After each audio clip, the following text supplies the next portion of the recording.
बिहार के ग्रामीण विकास मंत्री श्रवण कुमार ने शनिवार को नालंदा जिले के नूरसराय प्रखंड में दो महत्वपूर्ण सड़कों का उद्घाटन किया। लगभग 76 लाख रुपए की लागत से निर्मित ककड़ियां गांव से लोहड़ी और नूरसराय से घोड़िहा गांव तक बनी ये सड़कें अनुरक्षण नीति के तहत बनाई गई हैं, जिसके अनुसार अगले 5 वर्षों तक इनका रखरखाव संबंधित ठेकेदारों द्वारा किया जाएगा। इस मौके पर मंत्री श्रवण कुमार ने कहा कि बिहार में सड़कों का जाल बिछ रहा है। हमारा लक्ष्य है कि 2025 तक प्रत्येक गांव को पक्की सड़क से जोड़ दिया जाए। उन्होंने कहा कि इनसे न केवल किसानों को अपनी उपज बाजार तक पहुंचाने में मदद मिलेगी, बल्कि दर्जनों गांवों के निवासियों को भी लाभ होगा।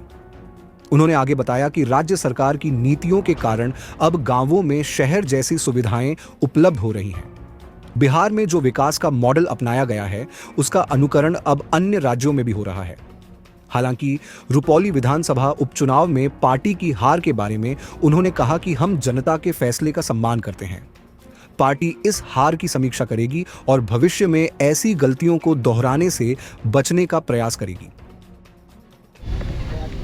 आज दो सड़क का हम लोगों ने उद्घाटन किया है। राज्य में जो अनुरक्षण नीति है उसके तहत ये सड़क 5 साल के लिए बनाया गया है और 5 साल का रखरखाव संबंधित ठेकेदार ही करेंगे। इसका एक सड़क है ककड़िया रोड से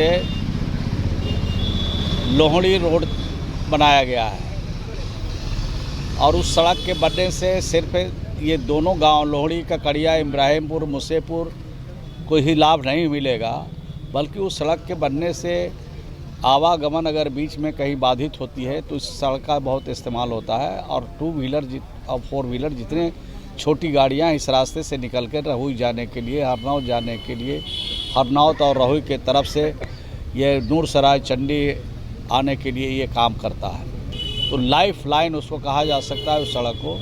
तो उसके बन जाने से बहुत सारा लाभ वहाँ के लोगों को मिलेगा और ख़ास करके सब्जी की खेती लोग करते हैं तो जो किसान हैं उनको इसका सीधा लाभ मिलेगा। दूसरा, ये जो घोड़िहा गांव जाने का सड़क है ये भी जीर्ण शीर्ण की अवस्था में था और 5 साल के अनुरक्षण नीति में ये भी इसको 5 साल के लिए बनाया गया है। तो इस गांव के लोगों को भी बाज़ार आने में, ऑफिस जाने में, कार्यालय जाने में, आने जाने की पूरी तरह से सुविधा बहाल की गई है। तो सड़कों से बहुत लाभ होते हैं और सड़क ही विकास का पैमाना भी माना जाता है और इसके तरफ सरकार का और बिहार के मुख्यमंत्री श्री नीतीश कुमार जी का ध्यान रहा है कि ऐसे सड़कें जो पहले बनी और ख़राब हो गई है उसको भी 5 साल के अंदर उसको बनाना है और 5 साल के तरह मेंटेनेंस नीति के तहत उनको भी रखरखाव करना है। तो मैं समझता हूँ कि इससे गाँव और गाँव के लोगों को काफ़ी लाभ मिलेगा। देखिए, अब तो पूरी समीक्षा करेंगे, इसकी समीक्षा के बाद पता चलेगा कि क्या मामला है। लेकिन इतनी बात मैं कह सकता हूँ कि जो जनता ने जनादेश दिया है उसका सम्मान किया जाना चाहिए। हम लोग जनता के जनादेश का सम्मान करते हैं और हम लोग समीक्षा करेंगे कहाँ चूक हुई है, उसकी समीक्षा करके उसमें हम लोग आगे ऐसा काम करेंगे कि आगे भी जो चुनाव हो उसमें इस तरह की चूक और भूल नहीं हो, इसमें सुधार करेंगे।